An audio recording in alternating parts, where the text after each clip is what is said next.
तीन दिवसीय DGP IG conference का आगाज होगा। गृह मंत्री अमित शाह कॉन्फ्रेंस में इस वक्त मौजूद हैं। कॉन्फ्रेंस में मौजूदगी है अमित शाह की। आरआईसी सेंटर में डीजीपी आईजी पुलिस कार्यशाला चल रही है। कुछ देर में आरआईसी से आरआरवीवीएनएल अतिथि गृह जाने का उनका कार्यक्रम है। गेस्ट हाउस में ही रात्रि विश्राम का कार्यक्रम है और कल सुबह 8 बजे गेस्ट हाउस से रवाना होकर आरआईसी पहुंचने का कार्यक्रम है। ये एक्सक्लूसिव तस्वीरें आप देख सकते हैं कॉन्फ्रेंस की। रात 9 बजे आरआईसी से रवाना होकर आरआरवीवीएनएल अतिथि गृह पहुंचेंगे अमित शाह। 7 जनवरी को सुबह 8:20 पर गेस्ट हाउस से आरआईसी पहुंचने का कार्यक्रम है और 7 जनवरी शाम 5:30 बजे जयपुर एयरपोर्ट पहुंचने का कार्यक्रम है अमित शाह का। ये एक्सक्लूसिव तस्वीरें आप देख सकते हैं जहां आगाज हो चुका है 3 दिवसीय डीजीपी आईजी कॉन्फ्रेंस का, जहां गृह मंत्री अमित शाह कॉन्फ्रेंस में मौजूद हैं। कॉन्फ्रेंस की अहम तस्वीर। आरआईसी सेंटर में डीजीपी आईजी पुलिस कार्यशाला जारी है। कुछ देर में ही आरआईसी से आरआरवीवीएनएल अतिथि गृह जाने का कार्यक्रम है अमित शाह का। गेस्ट हाउस में ही आज रात्रि विश्राम करेंगे अमित शाह। कल सुबह 8 बजे गेस्ट हाउस से रवाना होकर आरआईसी पहुंचने का कार्यक्रम है और रात 9 बजे आरआईसी से रवाना होकर आरआरवीवीएनएल अतिथि गृह पहुंचेंगे अमित शाह। यानी कल पूरे दिन व्यस्त रहेंगे इस कार्यशाला में अमित शाह। 7 जनवरी को सुबह 8:20 पर गेस्ट हाउस से आरआईसी पहुंचने का उनका कार्यक्रम है और इसके बाद शाम 7 जनवरी को 5:30 बजे शाम को जयपुर एयरपोर्ट पहुंचने का कार्यक्रम है। यानी इस कार्यशाला के समापन के साथ ही वापस दिल्ली के लिए रवाना हो जाएंगे अमित शाह। लेकिन फिलहाल ये एक्सक्लूसिव तस्वीरें आप देख सकते हैं जहां गृह मंत्री अमित शाह आज कॉन्फ्रेंस में शामिल हुए और आगाज किया 3 दिवसीय कॉन्फ्रेंस का। कल इसमें प्रधानमंत्री नरेंद्र मोदी भी शामिल होंगे। आज शाम ही जयपुर पहुंचे प्रधानमंत्री नरेंद्र मोदी, जहां विधायकों के साथ फिलहाल बैठक में व्यस्त है प्रधानमंत्री। लेकिन ये अहम कॉन्फ्रेंस जहां पूरे देश से डीजीपी आईजी शामिल हुए इस कॉन्फ्रेंस में, गृह मंत्री अमित शाह इस कॉन्फ्रेंस में मौजूद हैं और कॉन्फ्रेंस की ये एक्सक्लूसिव तस्वीर है। आरआईसी से आप देख रहे हैं गेस्ट हाउस में ही रात्रि विश्राम का कार्यक्रम आज अमित शाह का और इसके बाद कल सुबह 8 बजे रवाना होंगे आरआईसी के लिए। रात 9 बजे आरआईसी से वापस गेस्ट हाउस पहुंचेंगे अमित शाह और 7 तारीख को समापन रहेगा इस कॉन्फ्रेंस का। सुबह 8:20 पर गेस्ट हाउस से आरआईसी पहुंचने का उनका कार्यक्रम रहेगा और 7 जनवरी को इस कॉन्फ्रेंस के समापन के साथ ही जयपुर एयरपोर्ट पहुंचेंगे अमित शाह और वापस दिल्ली के लिए रवाना होंगे। 3 दिवसीय ये कार्यशाला बेहद अहम है जहां कई अहम कानूनी पहलुओं पर चर्चा होगी। कुछ अहम फैसले भी इस कॉन्फ्रेंस से लिए जाएंगे और बहुत ही महत्वपूर्ण ये कॉन्फ्रेंस जहां देश भर से डीजीपी आईजी इस कॉन्फ्रेंस में शामिल हुए। आगाज आज इस कॉन्फ्रेंस का हो चुका है। ये एक्सक्लूसिव तस्वीरें आप देख रहे हैं इस कॉन्फ्रेंस की।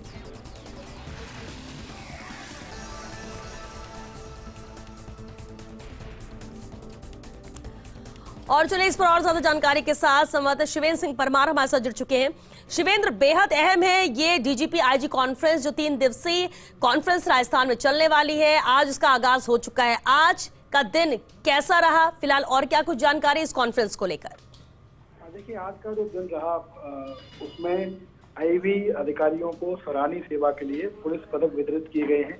3 सर्वश्रेष्ठ पुलिस स्टेशनों का चयन किया गया है पूरे देश में। हालांकि इनके नाम अभी तक साझा नहीं किए गए हैं, लेकिन 3 ऐसे पुलिस स्टेशन चयन किए गए हैं पूरे देश में जो सर्वश्रेष्ठ थे। इनको ट्रॉफियां प्रदान की गई हैं।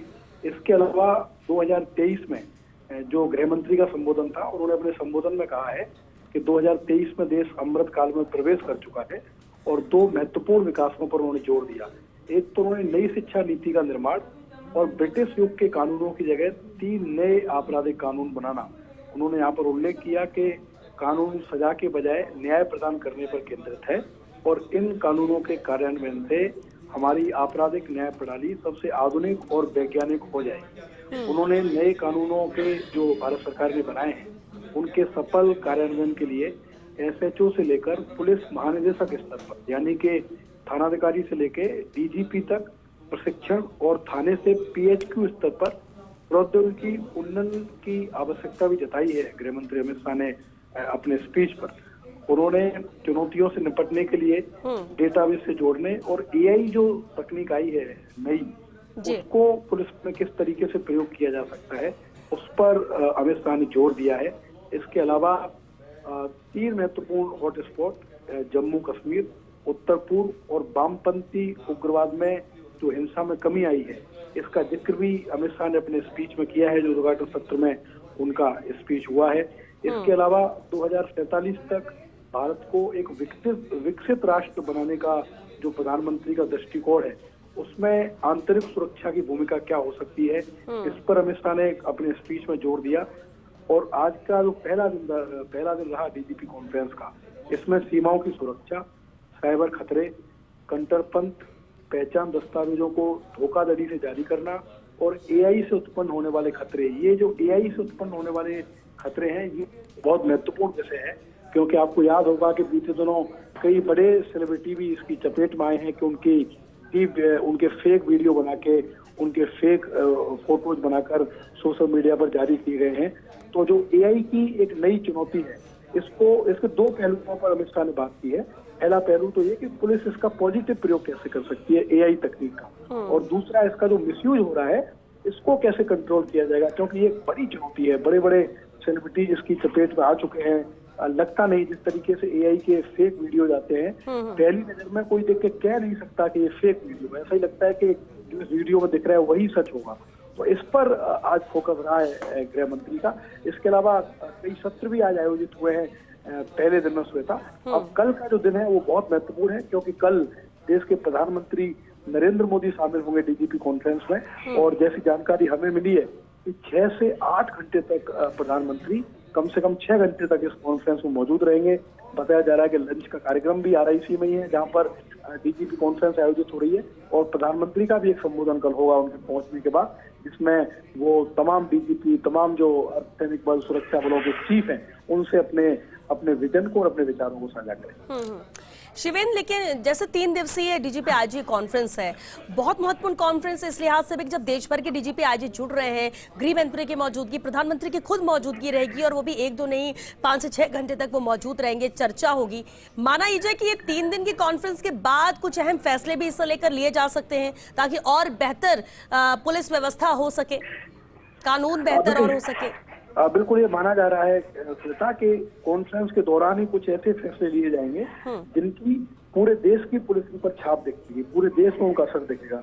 यानी कि जो फैसला होगा वो राजस्थान पुलिस के भी काम आएगा, वो हरियाणा पुलिस के भी काम आएगा, वो मध्य प्रदेश पुलिस के काम भी आएगा। और कल जो प्रधानमंत्री का संबोधन है, उस पर सभी डीजीपी की भी नजर टिकी हुई है कि प्रधानमंत्री कल पुलिस को क्या मंत्र देते हैं। क्योंकि जैसा मैंने सुबह भी लाइव में कहा था कि जो मोदी सरकार है, मोदी सरकार ने अभी तक के अपने कार्यकाल में, अभी जो लास्ट जो सत्र खत्म हुआ है संसद का सत्र, उसमें भी आपको याद होगा कि कई पुराने जो ब्रिटिश काल के कानून थे जो पुलिस से जुड़े हुए थे, उनमें उन्होंने संशोधन किया है। और आज भी अमित शाह ने कहा है कि जो कानून का काम है वो लोगों को न्याय दिलाना पहले है, सजा दिलाना बाद में है। तो कल प्रधानमंत्री का संबोधन है वो बहुत महत्वपूर्ण है, और उम्मीद की जा रही है कि जब आखिरी दिन होगा इस कॉन्फ्रेंस का, उस आखिरी दिन तक कई ऐसे महत्वपूर्ण फैसले होंगे जिनका असर पूरे देश की पुलिस पर नजर आएगा।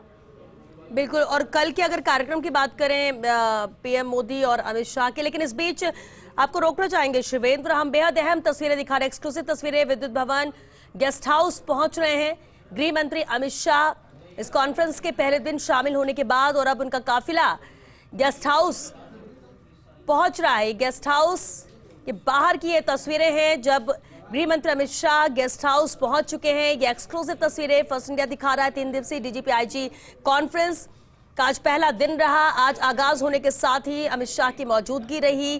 कई अहम पहलुओं पर, खासतौर से आईबी को लेकर यहाँ पर चर्चा रही, कई अहम मुद्दों को लेकर चर्चा यहाँ पर की, पुलिस व्यवस्था पर। और आने वाले 2 दिन यानी कल और परसों भी बेहद महत्वपूर्ण रहेंगे। और ये एक्सक्लूसिव तस्वीर आप देख सकते हैं जब गृह मंत्री अमित शाह पहुंच चुके हैं गेस्ट हाउस।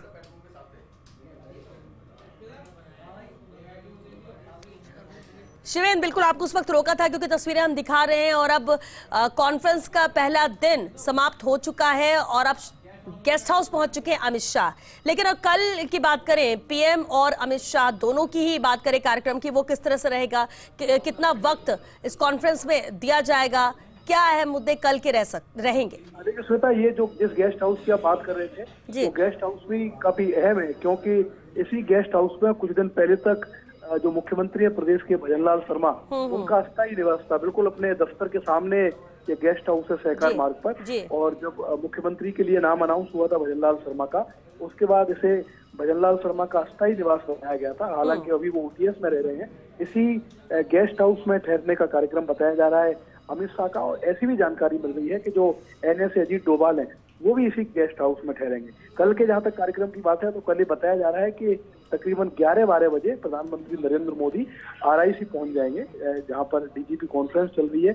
वहां पर पहुंचने के बाद प्राइम मिनिस्टर का एक संबोधन होगा, और उसके बाद कल जितने भी सत्र हो रहे हैं, चाहे वो सोशल मीडिया को लेकर सत्र होगा, चाहे वो खालिस्तान को लेकर होगा, चाहे वो और जो इश्यूज रखे गए हैं इस डीजीपी कॉन्फ्रेंस में, उन सभी सत्रों में प्रधानमंत्री और गृह मंत्री भी मौजूद रहेंगे। ये बहुत बड़ी बात है कि जब डीजीपी आपस में बातचीत करेंगे, प्रेजेंटेशन देंगे, अपने विचार साझा करेंगे, उस समय देश के दो प्रमुख जो व्यक्ति हैं, एक प्रधानमंत्री नरेंद्र मोदी और दूसरे गृह मंत्री अमित शाह, वो दोनों उस समय श्वेता मौजूद रहेंगे उस सत्र के दौरान। और वो भी विचार सुनेंगे कि किस मुद्दे पर किस डीजीपी के क्या व्यूज हैं, उनकी क्या सलाह है, उनके क्या सुझाव हैं। और प्रधानमंत्री का संबोधन तो अपने आप में खास है ही कि कल प्रधानमंत्री नरेंद्र मोदी सभी डीजीपी को संबोधित करेंगे। बिल्कुल, तो कल भी महत्वपूर्ण रहेगा ये दिन। लेकिन जयपुर को इस कॉन्फ्रेंस के लिए चुनना और इसके बाद पीएम की खुद मौजूदगी रहना, ये कितना महत्वपूर्ण रहेगा शिवेंद्र? क्या इससे पहले भी कभी ऐसे देखने को मिला कि पीएम ने इस कॉन्फ्रेंस के लिए ऐसा वक्त निकाला हो? बिल्कुल श्वेता, 2014 तक ये जो डीजीपी और आईजी कॉन्फ्रेंस है, ये परंपरागत तौर से दिल्ली में आयोजित होती थी। इसका एक ही वेन्यू था, दिल्ली।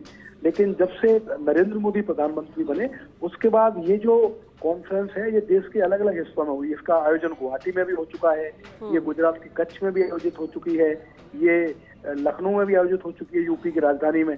और लखनऊ में जब ये कॉन्फ्रेंस हुई थी, तो लखनऊ के पुलिस मुख्यालय में ये कॉन्फ्रेंस हुई थी। और 2014 से पहले जो प्राइम मिनिस्टर थे, उनकी जो भूमिका थी इस कॉन्फ्रेंस में, वो प्रतीकात्मक रहती थी। इतने सक्रिय वो नहीं रहते थे, या तो लास्ट के दिन वो जाते थे या आखिरी दिन जाते थे।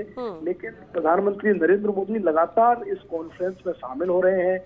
और आप देखिए कि 2 दिन तक अगर वो रात्रि विश्राम जयपुर में कर रहे हैं प्राइम मिनिस्टर, तो ये अपने आप में एक बड़ी खबर है। क्योंकि एक तरीके से 2 दिन तक जो पीएमओ है, वो जयपुर से चलेगा, हमारी राजस्थान की राजधानी से चलेगा। तो प्रधानमंत्री की अति सक्रियता है, क्योंकि वो इस बात को समझते हैं कि पुलिस सुधार देश में बहुत जरूरी है।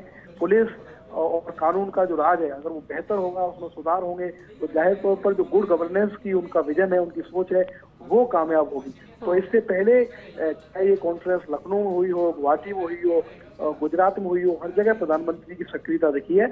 और हम देखेंगे कि कल और परसों भी प्रधानमंत्री नरेंद्र मोदी इस कॉन्फ्रेंस में पूरी तरीके से सक्रिय होंगे, अपने विचार रखेंगे भी और डीजीपी की बात सुनेंगे। बिल्कुल, और इस लिहाज से बेहद महत्वपूर्ण ये कॉन्फ्रेंस भी मानी जा सकती है। शुक्रिया शिवेंद्र आपका इस पूरी जानकारी के लिए, बातचीत के लिए। वापस आपका रुख करेंगे, लेकिन बेहद अहम है, जहां आज पहला दिन रहा इस कॉन्फ्रेंस का, आगाज यहां पर हुआ, गृह मंत्री अमित शाह की मौजूदगी रही। और अभी हमने आपको तस्वीरें दिखाई जब आरआईसी से कॉन्फ्रेंस में शामिल होने के बाद पहले दिन के समापन के साथ ही गेस्ट हाउस पहुंच चुके हैं अमित शाह।